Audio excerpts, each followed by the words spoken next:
Pushup एक ऐसी exercise है जिसको परफॉर्म करने के लिए आपकी चेस्ट, शोल्डर, ट्राइसेप्स और एब्स की मसल्स का मजबूत होना काफ़ी इंपॉर्टेंट है। तो इस बात में कोई दो राय नहीं है कि जितनी आपकी अपर बॉडी मजबूत होगी उतने ही ज़्यादा पुशअप्स आप परफॉर्म कर पाएंगे।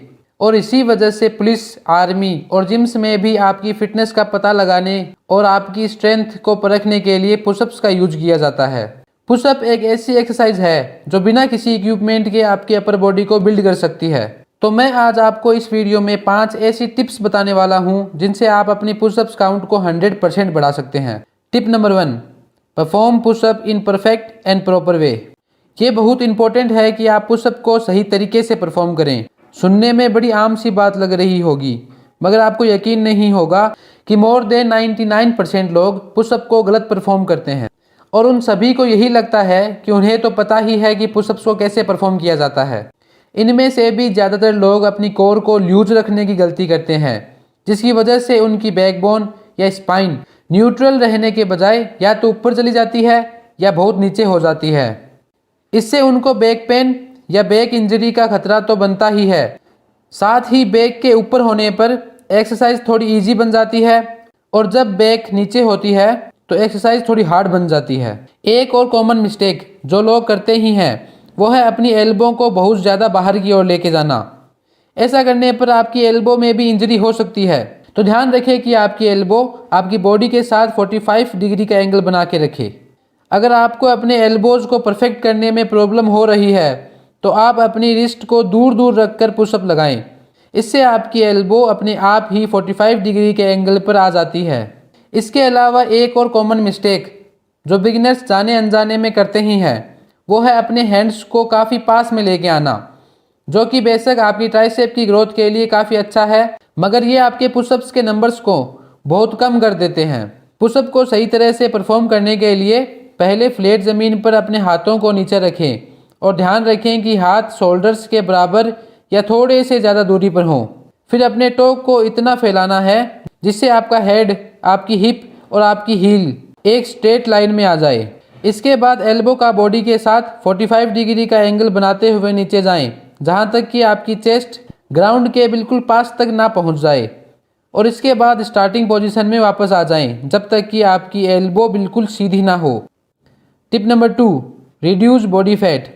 बॉडी फैट एक ऐसी प्रॉब्लम है जिसके साथ आप कभी भी अपने पुशअप्स नंबर को इंक्रीज नहीं कर सकते।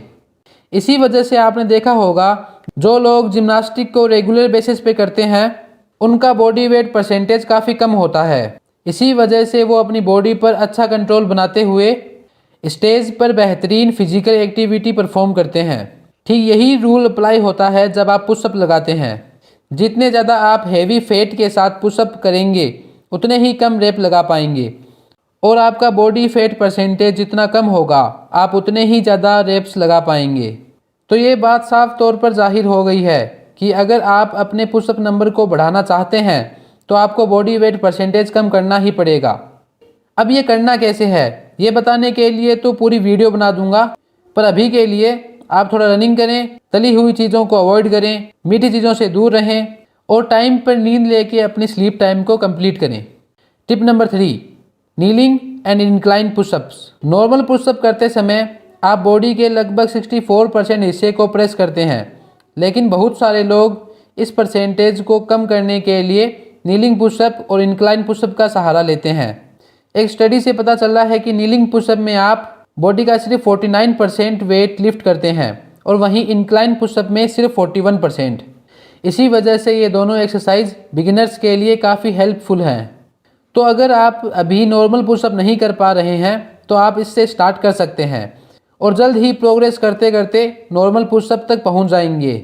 लेकिन अगर आप पहले से ही नॉर्मल पुशअप लगाते हो तो इन एक्सरसाइज का यूज अपने वर्कआउट को इफेक्टिव करने के लिए कर सकते हैं।